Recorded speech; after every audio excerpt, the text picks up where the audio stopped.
बढ़ेंगे बड़ी खबर के साथ। बड़ी खबर आपको बता दें, कांग्रेस ने उम्मीदवारों के नामों का ऐलान कर दिया है। बिहार की 5 सीटों पर उम्मीदवार के नाम का ऐलान कांग्रेस की तरफ से कर दिया गया और न्यूज 18 की खबर पर एक बार फिर से मुहर लग गई है।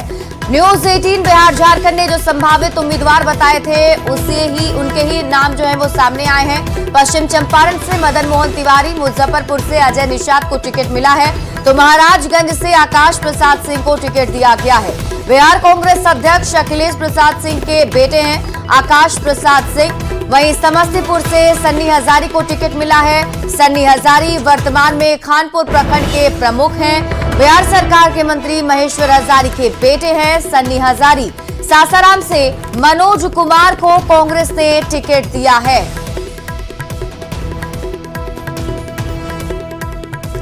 तो आपको बता दें, कांग्रेस ने 5 उम्मीदवारों के नामों का अब तक ऐलान कर दिया है, जिनमें से जो न्यूज 18 बिहार झारखंड ने आपको संभावित उम्मीदवार के नाम बताए थे उस पर मुहर लग गई है। आपको बता दें, समस्तीपुर से सन्नी हजारी को टिकट दिया गया है, तो वहीं बिहार की 5 सीटों पर उम्मीदवारों का ऐलान कर दिया गया है। मुजफ्फरपुर से अजय निषाद को टिकट दिया गया है। साथ ही साथ अब किनके बीच मुकाबला होगा आप वो जान लीजिए। समस्तीपुर की बात करें तो शांभवी चौधरी एलजेपीआर की प्रत्याशी हैं, उनका मुकाबला कांग्रेस प्रत्याशी सन्नी हजारी से होने जा रहा है। तो इन 5 सीट जहां पर मुकाबला कड़ा देखने को मिलेगा। संजय जायसवाल बीजेपी से प्रत्याशी हैं पश्चिम चंपारण में, तो कांग्रेस यहां से मदन मोहन तिवारी को चुनाव मैदान में उतारी है। शिवेश राम बीजेपी कैंडिडेट हैं सासाराम से, तो कांग्रेस ने मनोज कुमार को टिकट दिया है। और मुजफ्फरपुर की बात कर लेते हैं, राजभूषण निषाद बीजेपी से कैंडिडेट हैं, तो कांग्रेस से अजय निषाद उनके सामने होंगे। महाराजगंज में जनार्दन सिंह सिग्रीवाल बीजेपी कैंडिडेट हैं, तो कांग्रेस से आकाश सिंह को टिकट मिला है। यानी इन दोनों के बीच कड़ी टक्कर होने वाली है। और एक बार फिर से हम आपको ग्राफिक्स के जरिए बताते हैं। समस्तीपुर से कांग्रेस ने सन्नी हजारी को टिकट दिया है, तो पश्चिम चंपारण से कांग्रेस ने मदन मोहन तिवारी को अपना प्रत्याशी बनाया है। सासाराम से कांग्रेस ने मनोज कुमार पर भरोसा जताया है, तो वहीं मुजफ्फरपुर लोकसभा सीट पर अजय निषाद को कांग्रेस ने टिकट दिया है।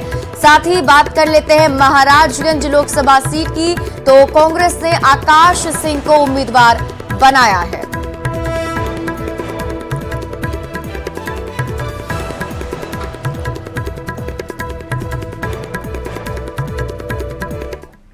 तो कांग्रेस के उम्मीदवारों की सूची जारी होने पर बीजेपी ने हमला बोला है। बीजेपी का कहना है कि कांग्रेस को बिहार में कोई प्रत्याशी नहीं मिल रहा है, इसलिए अपने युवराज को मैदान में उतारा है। तो कोई प्रत्याशी बिहार में मिल नहीं रहा, तो राजकुमारों की फौज उतार रही है। देखिए, कांग्रेस अध्यक्ष कांग्रेस की उसी परंपरा को आगे बढ़ाते हुए अपने बेटे को मैदान में उतार रहे हैं। उनको और कहीं कोई प्रत्याशी तक नहीं मिल रहा है। ये स्थिति कांग्रेस की आज की तारीख में बिहार में है। अपने आप को जो राष्ट्रीय पार्टी कहती है।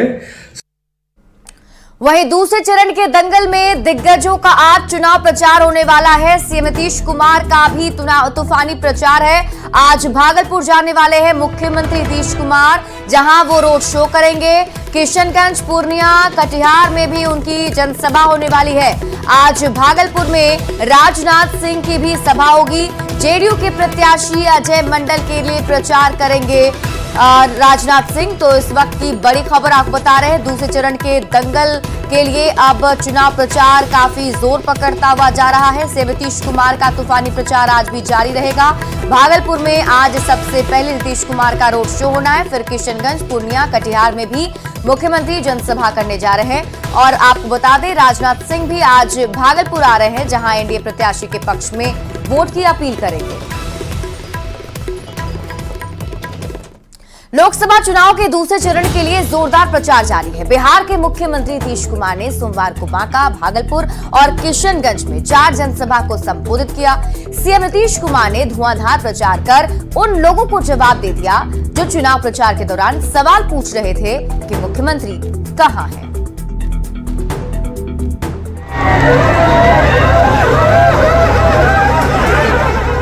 कुछ दिनों पहले की बात है, तेजस्वी यादव ने संदेह पैदा करने वाला एक बड़ा सवाल पूछ लिया था, मुख्यमंत्री कहां हैं? अगले ही दिन सीएम नीतीश कुमार धुआंधार प्रचार पर निकल पड़े। और ताबड़तोड़ चुनावी रैलियों को संबोधित करने लगे। नीतीश के निशाने पर रहा लालू प्रसाद का परिवार। नीतीश कुमार परिवारवाद पर प्रहार कर रहे हैं, भ्रष्टाचार की भेद खोल रहे हैं, जंगल राज की याद दिला रहे हैं। साथ में नेता प्रतिपक्ष तेजस्वी यादव पर भी तंज कस रहे हैं। इन लोगों को जब मौका मिलता है तो पति पत्नी बाल बच्चा बेटा बेटी इन्हीं सबको आगे बढ़ा रहा है। आज कितना लोगों को इस बार टिकट दे रहा है कि आखिरकार इस बिहार में लोग क्या करता था। कहीं कोई पढ़ाई होती थी जी, आज शाम में कोई घर से बाहर निकलता था कि हम लोगों ने 2020 में ये तय किया 7 निश्चय 2 और उसी में हम लोगों ने तय किया कि हम 10 लाख नौकरी देंगे।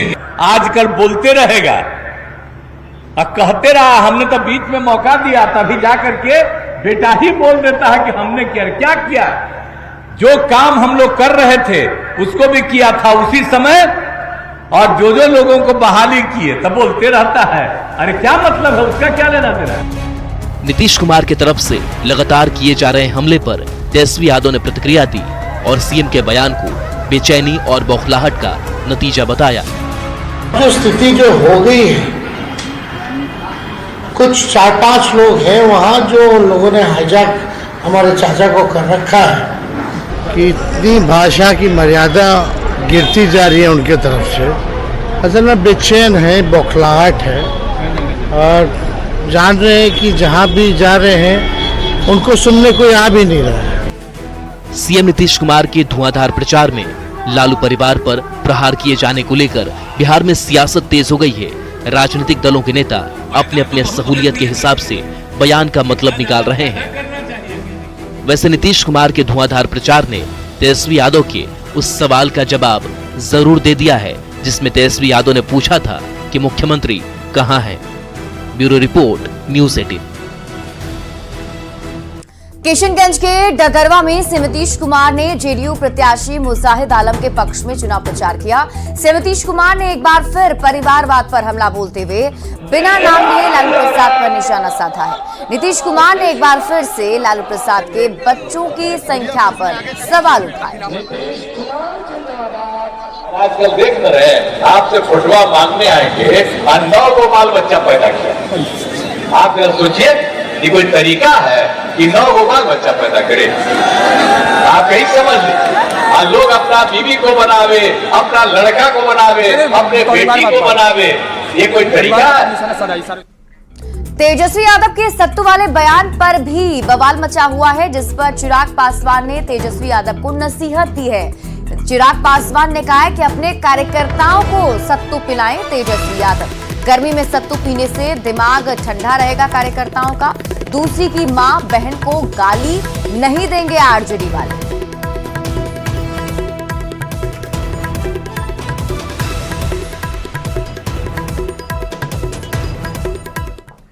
कटिहार के कोड़ा विधानसभा क्षेत्र में एक सभा को संबोधित करते हुए तेजस्वी यादव ने मंच से कह दिया कि अगर आप बीमा भारती को नहीं चुनते हैं तो आप एनडीए को चुन लीजिए, मतलब एनडीए को वोट दे दीजिए, लेकिन पप्पू यादव को वोट नहीं दीजिएगा।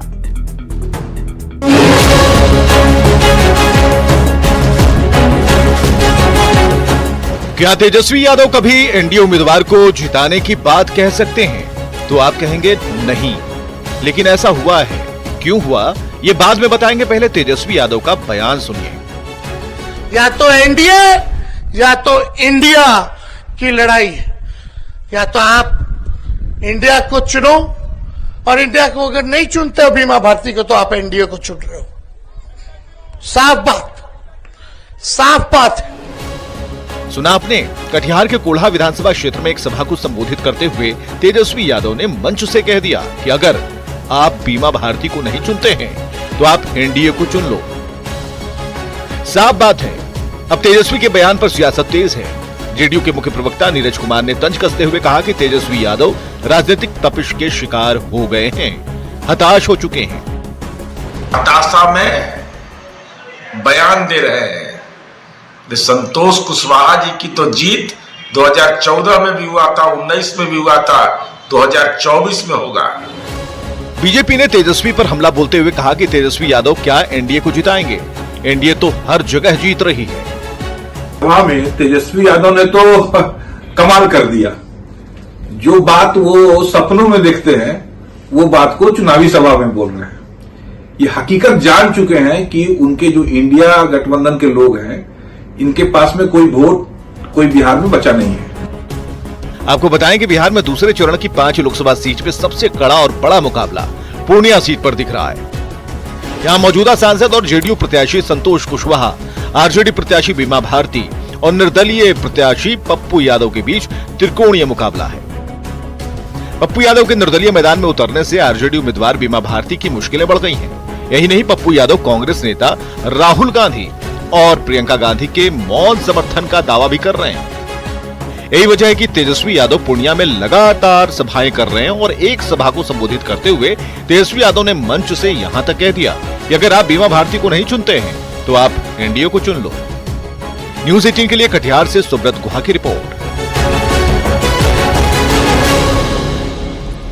तो पूर्णिया में तेजस्वी यादव के एनडीए को वोट देने के बयान ने अब तूल पकड़ लिया है। चिराग पासवान ने कहा कि एनडीए अलायंस में सहजता नहीं है, कांग्रेस, आरजेडी और लेफ्ट में कोई एकता नहीं है। एनडीए अलायंस की असलियत को जनता जान चुकी है। तो भाई हम लोग तो शुरू से कह ही रहे कि इन लोगों के गठबंधन में वो सहजता ही नहीं है।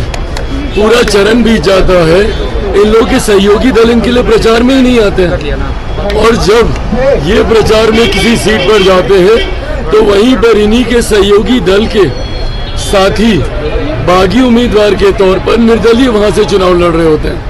तो ऐसे में राजद, कांग्रेस और वाम दलों के बीच में कोई एकता, कोई मिला जुलाकर कार्य करने की रणनीति है ही नहीं। बीजेपी ने एनडीए अलायंस के खिलाफ आरोप पत्र जारी किया है। बीजेपी ने आरोप पत्र के जरिए कांग्रेस और आरजेडी पर जमकर निशाना साधा है। माताओं बहनों की संपत्ति छीनने का भी खेल खेला जा रहा है। एक तरफ प्रधानमंत्री नरेंद्र मोदी कांग्रेस के मैनिफेस्टो पर प्रहार करते हुए अपनी सभाओं में कह रहे हैं कि कांग्रेस की नजर लोगों की गाढ़ी कमाई पर टिकी है, तो दूसरी ओर पटना में बिहार बीजेपी के नेताओं ने इंडिया अलायंस के खिलाफ आरोप पत्र जारी कर दिया। बिहार बीजेपी के अध्यक्ष सम्राट चौधरी ने आरोप पत्र जारी करते हुए आरजेडी, कांग्रेस और लेफ्ट पर जमकर निशाना साधा। NI.India का जो फुल फॉर्म बनाया है, ये पूरी तरह ये नकली राष्ट्रवाद दिखाने का प्रयास है। ये भारत को तोड़ने वाले संगठन के लोग। इंडिया अलायंस के खिलाफ बीजेपी की तरफ से जारी आरोप पत्र में आरोप है कि इंडिया अलायंस का नकली राष्ट्रवाद। कांग्रेस ने 55 साल तक राज किया। इस दौरान 2G और कोयला घोटाला हुआ। कांग्रेस पर देश प्रदेश में दंगा कराने का भी आरोप लगाया गया। बीजेपी के आरोप पत्र में आरजेडी पर चारा और अलकतरा घोटाले का आरोप है, परिवारवाद और भ्रष्टाचार का आरोप है, जबकि लेफ्ट पार्टियों पर देश को कमजोर करने का आरोप लगाया गया है। और याद करिए 2004-2005 में हैदराबाद में SC/ST के रिजर्वेशन में काटकर अल्पसंख्यक मुस्लिम को रिजर्वेशन देने की कोशिश की गई, जिसको हाईकोर्ट ने क्वॉश किया। चुनाव का माहौल जैसे जैसे गर्मा रहा है, वैसे वैसे आरोपों की बौछार होती जा रही है। जनता किसकी बातों पर विश्वास करती है, ये वक्त बताएगा। न्यूज़ 18 के लिए पटना से शैलेंद्र कुमार की रिपोर्ट। महागठबंधन के खिलाफ बीजेपी ने आरोप पत्र जारी किया है। डिप्टी सीएम विजय कुमार सिन्हा ने कहा कि महागठबंधन को ठगों की जमात है और विजय सिन्हा ने यह भी कहा कि महागठबंधन ने देश को कमजोर किया है, तुष्टीकरण के नाम पर विकास की गति को रोका गया है।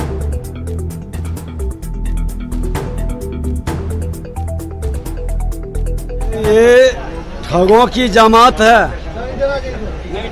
और जनता को लंबे समय तक ठगने का, भ्रमित करने का और राष्ट्र को कमजोर करने का काम किए हैं।